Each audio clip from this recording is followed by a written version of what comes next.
ہمارے ہاں ایک طبقہ وہ پایا جاتا ہے جو دن رات یہ پروپیگنڈا کرتا نظر آتا ہے کہ دیکھیں جی علم بہت زیادہ ہو چکا ہے، لوگوں میں اویئرنس آگاہی بہت زیادہ پیدا ہو چکی ہے اور دین کو حاصل کرنا اس وقت بڑا آسان ہے۔ آپ سوشل میڈیا کے ذریعے، انٹرنیٹ کے ذریعے مختلف ویب سائٹس اور مختلف ایپس ڈاؤن لوڈ کر کے آپ دین کا علم حاصل کریں، اس پر عمل کریں۔ کسی عالم کے پاس جانے کی، اس سے پوچھنے کی، اس سے سیکھنے کی ضرورت نہیں ہے۔ جس دور سے ہم گزر رہے ہیں اس وقت لوگ گھاس نہیں کھاتے، لوگوں کو بڑی آگاہی ہو چکی ہے، لوگوں میں علم بہت زیادہ آ چکا ہے، لہذا ضرورت نہیں کسی عالم سے پوچھنے کی، سیکھنے کی۔ اس لیے کتابیں آپ کے پاس موجود ہیں، سافٹ ویئر موجود ہیں، آپ کے پاس موبائل میں بخاری مسلم کا ترجمہ موجود ہے، قرآن پاک کے تراجم تفاسیر موجود ہیں، لہذا آپ خود پڑھیں، خود سیکھیں، عمل کریں، کسی سے پوچھنے کی ضرورت نہیں ہے کیونکہ آگاہی بہت زیادہ ہو چکی ہے۔ اب اس طبقے کے لوگوں کے دعوے کو جب ہم ایک طرف رکھتے ہیں، قرآن و سنت کی تعلیمات کو، اور نبی پاک صلی اللہ تعالیٰ علیہ وآلہ وسلم نے اپنی احادیث کے ذریعے جو امت کو خبریں دی ہیں، ان خبروں کو ہم جب دیکھتے ہیں تو معاملہ بالکل اس کے برعکس نظر آتا ہے۔ یہ لوگ کہتے ہیں کہ علم بہت زیادہ ہو چکا ہے، لوگوں میں شعور بیدار ہو چکا ہے، اب لوگ گھاس نہیں کھاتے، جبکہ احادیث کیا کہتی ہیں؟ اس پر صحیح بخاری، صحیح مسلم اور احادیث کی کتابوں سے متعدد احادیث نبی پاک صلی اللہ تعالیٰ علیہ وآلہ وسلم کی موجود ہیں۔ میں چند احادیث آپ کے سامنے رکھ کر پھر انشاءاللہ اس کا خلاصہ پیش کروں گا کہ نبی پاک صلی اللہ تعالیٰ علیہ وآلہ وسلم نے جو خبریں دی ہیں آنے والے اوقات کے لیے، آنے والے زمانوں کے لیے، وہ کیا ہیں۔ صحیح بخاری میں حدیث نمبر 85 ہے۔ سیدنا ابو ہریرہ رضی اللہ تعالیٰ عنہ حدیث کے راوی ہیں کہ نبی پاک صلی اللہ علیہ وآلہ وسلم نے ارشاد فرمایا، یقبض العلم ویظہر الجہل والفتن۔ ارشاد فرمایا کہ علم قبض کر لیا جائے گا اور جہالت اور فتنہ ظاہر ہوگا، ویکثر الحرج، اور قتل عام ہو جائے گا، یعنی قتل و غارت گری ہوگی، جہالت پھیل جائے گی، فتنے پھیل جائیں گے، لیکن علم کو قبض کر لیا جائے گا، علم لوگوں سے اٹھایا جائے گا، علم ختم ہو جائے گا۔ اور دوسری حدیث نمبر صحیح بخاری کی 80 اور 81، ارشاد فرمایا، ان من اشراط الساعۃ ان یرفع العلم ویثبت الجہل۔ فرمایا قیامت کی نشانیوں میں سے یہ نشانی ہے کہ علم اٹھا لیا جائے گا اور جہالت ثابت ہو جائے گی، وَيُشْرَبَ الْخَمْرُ وَيَظْهَرُ الزِّنَا، اور شراب پی جائے گی اور زنا ظاہر ہوگا۔ یہ قیامت کی علامات اور نشانیاں نبی پاک صلی اللہ علیہ وآلہ وسلم نے ارشاد فرمائی، اور ان میں سے یہ نشانی سر فہرست ہے کہ یرفع العلم، علم اٹھا لیا جائے گا، علم قبض کر لیا جائے گا، علم اٹھا لیا جائے گا۔ اب ان کا دعویٰ کیا ہے کہ اویئرنس بہت آ چکی ہے، لوگ آگاہ ہو چکے ہیں، لوگوں میں شعور بیدار ہو چکا ہے۔ اور احادیث کیا کہہ رہی ہیں؟ احادیث میں یہ مذکور واضح طور پر یہ نبی پاک علیہ الصلوۃ والسلام کے فرمودات مذکور ہیں کہ علم قبض کر لیا جائے گا، علم اٹھا لیا جائے گا۔ حتیٰ کہ نبی پاک صلی اللہ علیہ وآلہ وسلم کی حدیث صحیح بخاری میں حدیث نمبر 100 نے تو بالکل بات ہی واضح کر دی، اور یہ مسئلہ بالکل کھل کے سامنے اس حدیث سے آ جاتا ہے کہ سرکار دو عالم صلی اللہ علیہ وآلہ وسلم نے ارشاد فرمایا، ان اللہ لا یقبض العلم انتزاعا، اللہ رب العزت علم کو اچانک قبض نہیں فرماتا، یعنی اللہ اچانک علم نہیں اٹھا لے گا کہ ینتزعہ من العباد، کہ وہ بندوں سے اچانک علم کو اٹھا لے۔ کس طرح اٹھائے گا؟ ولیکن یقبض العلم بقبض العلماء، علم اٹھائے گا علماء کو اٹھانے کے ساتھ۔ علم کے جو مدار اور علم کا جو معدن ہوں گے، جن سے علم حاصل کیا جائے گا، اور جو لوگوں کو صحیح معنوں میں علم سکھانے والے ہوں گے، وہ اٹھ جائیں گے، علماء اٹھ جائیں گے۔ کسی حدیث میں یہ نہیں ہے کہ سافٹ ویئر اس وقت جو نا وہ سارے ڈیلیٹ ہو جائیں گے، یا ان میں جو لکھا ہو جائے گا وہ سارا مٹ جائے گا، محو ہو جائے گا، یا بخاری شریف پرنٹڈ اس وقت دنیا میں موجود نہیں ہوگی، صحیح مسلم شریف موجود نہیں ہوگی، یا پریس بند ہو جائیں گے، پریس کتابیں چھاپنا ختم کر دیں گے، یا کتابیں چھپنی ختم ہو جائیں گی، ایسی نہیں بات۔ کتابیں ہوں گی، بخاری شریف موجود ہوگی، مسلم شریف موجود ہوگی، کتب احادیث موجود ہوگی، لیکن فرمایا کہ علم اٹھا لیا جائے گا۔ اللہ علم کس طرح اٹھائے گا؟ ان اللہ فرمائے وَلَٰكِن يَقْبِضُ الْعِلْمَ بِقَبْضِ الْعُلَمَاء، اللہ رب العزت جل شانہ علماء کو اٹھانے کے ساتھ علم اٹھائے گا۔ بخاری شریف موجود رہے گی، صحیح مسلم شریف موجود رہے گی، لیکن بخاری مسلم کو سمجھانے والے اور علم نافع لوگوں کو دینے والے، لوگوں کو ہدایت کا رستہ قرآن و حدیث پڑھ کے بتانے والے وہ علماء اٹھ جائیں گے۔ اور وہ جب علماء اٹھ جائیں گے حتی اذا لم یبقی عالما، جب اللہ رب العزت عالم کو باقی نہیں چھوڑے گا، یعنی علماء چلے جائیں گے، دنیا سے اٹھ جائیں گے، اتخذ الناس رؤوسا جہالا، پھر لوگ جاہلوں کو اپنا سردار بنا لیں گے۔ عالم تو ہوں گے نہیں جن سے علم سیکھا جائے گا، بخاری مسلم ہوگی، حدیث کی کتابیں ہوں گی، لیکن ان کتابوں کو صحیح طریقے سے سمجھانے والے اٹھ جائیں گے۔ جب علماء اٹھ جائیں گے تو لوگ جاہلوں کو اپنا امام بنا لیں گے، اپنا سردار اور پیشوا بنا لیں گے۔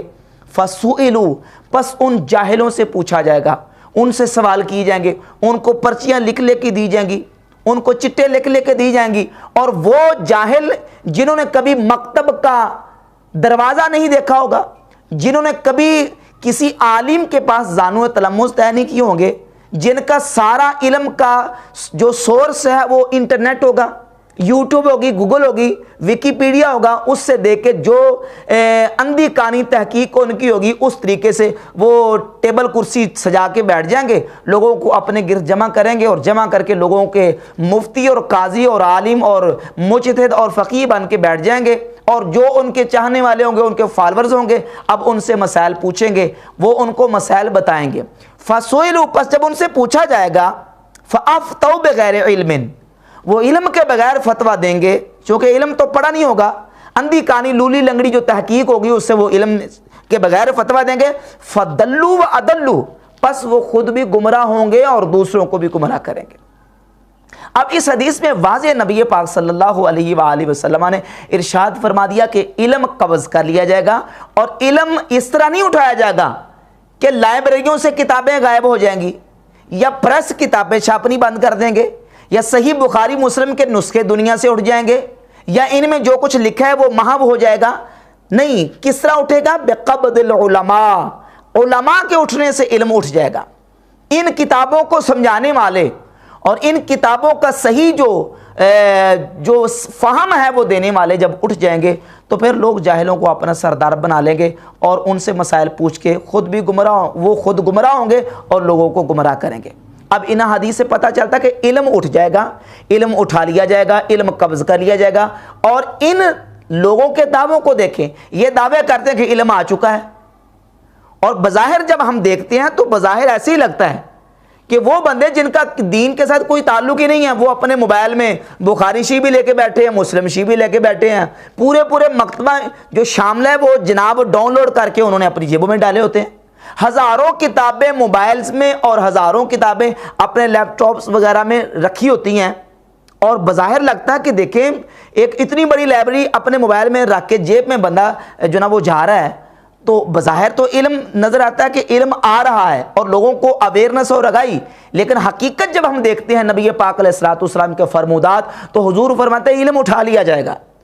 علم قبض کر لیا جائے گا۔ اور یہ بھی یاد رکھے، ایک اگلی حدیث اس بات کو مزید واضح کرے گی کہ جو زمانہ ہم پیچھے چھوڑتے جا رہے ہیں وہ زمانہ ہمارے اس زمانے سے بہتر ہے،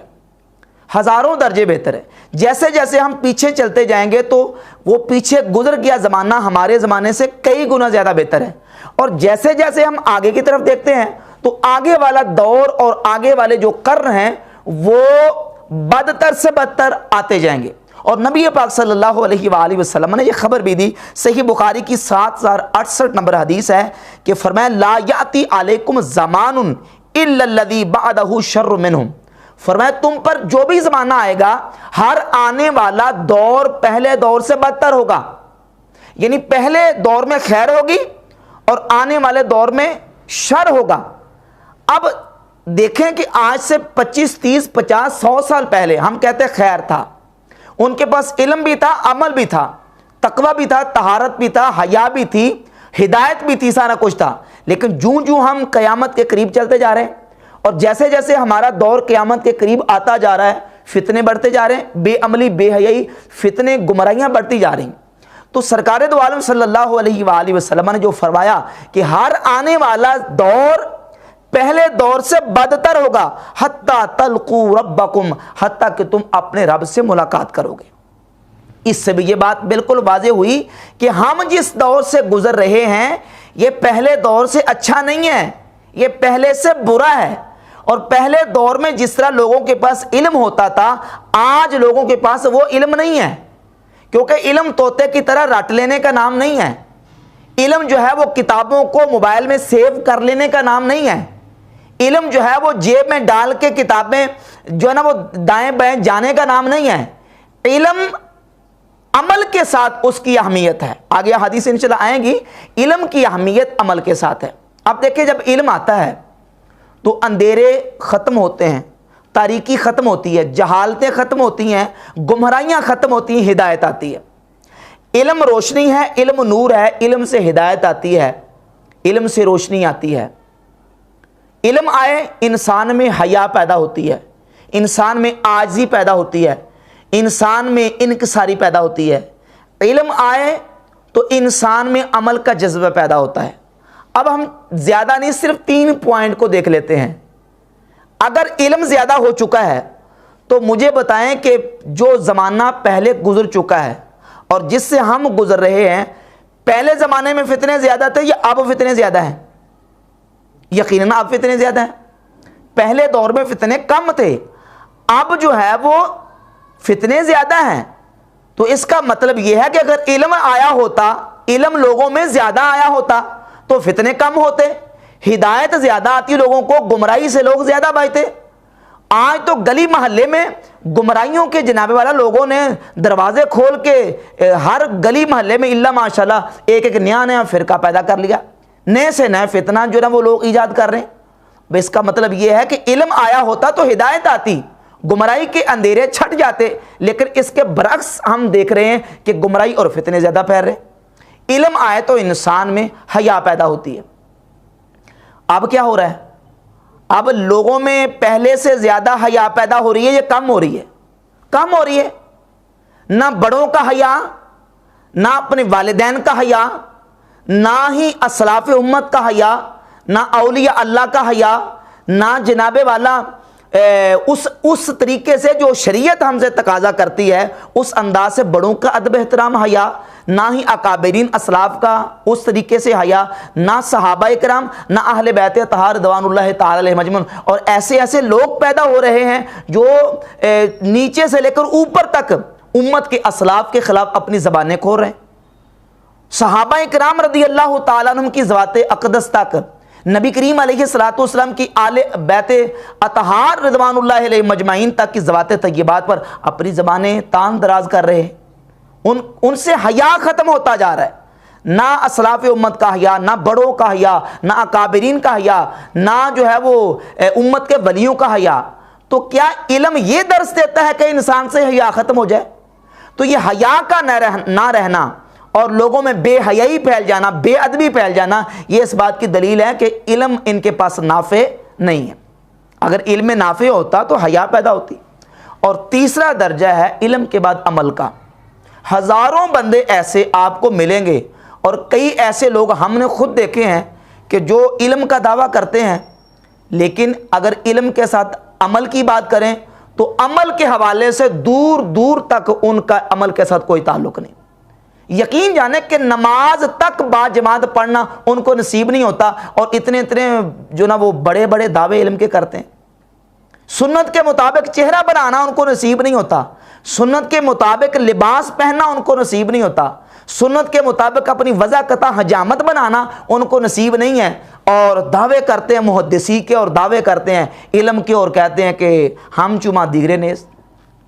اب اس کا کیا مطلب؟ اس کا مطلب یہ ہے کہ حقیقی معنوں میں علم ان کے پاس موجود نہیں ہے، کیونکہ عالم وہ ہوتا ہے جو اپنے علم کے مطابق عمل بھی کرتا ہے۔ سیدنا عمر فاروق رضی اللہ تعالیٰ عنہ نے حضرت کعب بن احبار رحمہ اللہ سے پوچھا کہ یہ بتائیں کہ من ارباب العلم، اے کعب یہ بتائیں کہ عالم کون ہوتا ہے؟ آپ نے فرمایا عالم وہ ہے الذین یعملون بما یعلمون، عالم وہ ہے جو اپنے علم کے مطابق عمل بھی کرتا ہے۔ جتنا اسے علم ہے اس کے مطابق عمل کرتا ہے وہ عالم ہے۔ تو پوچھا کہ ما اخرج العلم من قلوب العلماء، کون سی چیز ہے جو علماء کے دل سے علم کو نکال دیتی ہے؟ قال الطمع، آپ نے فرمایا لالچ، ہرس اور لالچ اور طمع یہ ہے جو عالم کے دل سے اس کے سینے سے علم کو نکال دیتی ہے۔ تو عالم وہ ہے جو اپنے علم کے مطابق عمل بھی کرے، اور اگر علم کے مطابق عمل نہیں کرتا اور عمل کی اسے توفیق نصیب ہی نہیں ہے تو اس کا مطلب یہ ہے کہ اس کے پاس پھر علم نافع نہیں ہے۔ نبی پاک صلی اللہ تعالیٰ علیہ وآلہ وسلم کی یہ جو احادیث مبارکہ ہیں یہ ہمیں بالکل واضح پیغام دیتی ہیں کہ ہم نے علم کو کس طریقے سے حاصل کرنا ہے اور علم کے مطابق ہم نے عمل بھی کرنا ہے۔ اور اگر علم بظاہر پڑھ کے حیا پیدا نہ ہو اور عاجزی انکساری نہ آئے تو ایک حدیث ہے الترغیب و ترہیب کی پہلی جلد صفحہ نمبر 58 پہ امام عبدالعظیم بن عبدالقوی منذری رحمہ اللہ نے اس کو حسن قرار دیا ہے کہ فرماتے ہیں کہ نبی پاک صلی اللہ علیہ وسلم نے فرمایا العلم علمان، علم دو قسم کے ہیں، علم فی القلب فذاک العلم النافع، ایک وہ علم ہے جو تیرے دل کے اندر ہے وہ علم نافع ہے، جو تیرے لیپ ٹاپ کے اندر ہے اگر تو اس سے استفادہ نہیں کرتا اور تو اس کے مطابق عمل نہیں کرتا تو اس کا مطلب یہ ہے کہ تیرے لیے وہ فائدہ مند نہیں ہے جب تو اس کے مطابق عمل ہی نہیں کرتا۔ سارا لیپ ٹاپ کتابوں سے بھرا ہے لیکن بعد جماعت 5 وقت نماز پڑھنی نصیب نہیں ہے تو اس کا مطلب ہے کہ تجھے علم نفع، تو نے علم سے نفع حاصل ہی نہیں کیا۔ اور دوسرا علم وہ ہے علم علی اللسان جو انسان کی زبان کے اوپر ہے۔ اور اگلی حدیث میں یہ ہے ترغیب و ترہیب کی پہلی جلد صفحہ 65 پہ حدیث ہے کہ نبی پاک علیہ الصلوۃ والسلام نے دعا کی اللہم لا یدرکنی زمان او قال لا تدرکو زمانا، یا اللہ مجھے ایسا زمانہ نہ دکھانا، یا حدیث میں یہ لفظ ہے کہ تمہیں اللہ ایسا زمانہ نہ دکھائے لا یتبع فیہ العلیم جس میں عالم کی اتباع نہ کی جائے، عالم کے پیچھے نہ چلا جائے، ولا یستحیا فیہ من الحلیم، اور ایسا زمانہ اللہ تمہیں نہ دکھائے کہ جس میں حلم والے سے حیا نہ کی جاتی ہو، یعنی لوگوں سے حیا ختم ہو جائے، اتباع ختم ہو جائے۔ ایسے زمانے سے نبی پاک صلی اللہ علیہ وآلہ وسلم نے اپنی امت کے لیے دعا کی کہ یا اللہ میری امت کو ایسا زمانہ نہ دکھانا۔ تو اب یہ احادیث بتاتی ہیں کہ ان لوگوں کا دعویٰ جو ہے وہ بالکل غلط ہے جو کہتے ہیں کہ لوگوں میں بڑی اویئرنس آ چکی ہے، آگاہی آ چکی ہے، اور پھر بغیر پڑھے بغیر علم حاصل کیے علم کے دعوے کیے بیٹھتے ہیں۔ دنیا کا جو بھی ڈپارٹمنٹ جو بھی شعبہ ہے، آپ میڈیکل کا شعبہ لے لیں، آپ جو نا وہ وکالت کا شعبہ لے لیں، آپ انجینئرنگ کا شعبہ لے لیں، دنیا کے جس شعبے کی بات کریں آپ کو ہر شعبے میں مہارت حاصل کرنے کے لیے باقاعدہ سیکھنا پڑتا ہے، باقاعدہ آپ کو تعلیم حاصل کرنی پڑتی ہے۔ ایک ڈاکٹر جو ہے وہ MBBS ڈاکٹر کم از کم آپ لگا لیں، اس کو ایک پورا نصاب پڑھ کے ایک سال ہاں سال اس کو اپنے خرچ کر کے پھر یہ فن حاصل کرنا پڑتا ہے۔ ایک وکیل ہے ملک کا تھوڑا سا قانون حاصل کرنے کے لیے سیکھنے کے لیے اس کو سالہ سال لگانے پڑتے ہیں۔ ایک انجینئر ہے اس کو سالہ سال اپنا فن سیکھنے کے لیے لگانا پڑتا ہے، تب جا کے وہ اپنے فن میں شعبے میں ماہر ہوتا ہے۔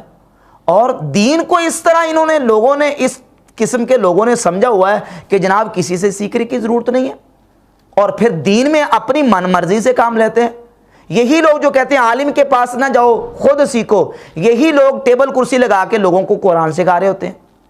بھئی اگر قرآن سیکھنے کے لیے عالم کی ضرورت نہیں ہے تو تم درس قرآن کیوں دے رہے ہو؟ تم درس حدیث کیوں دے رہے ہو؟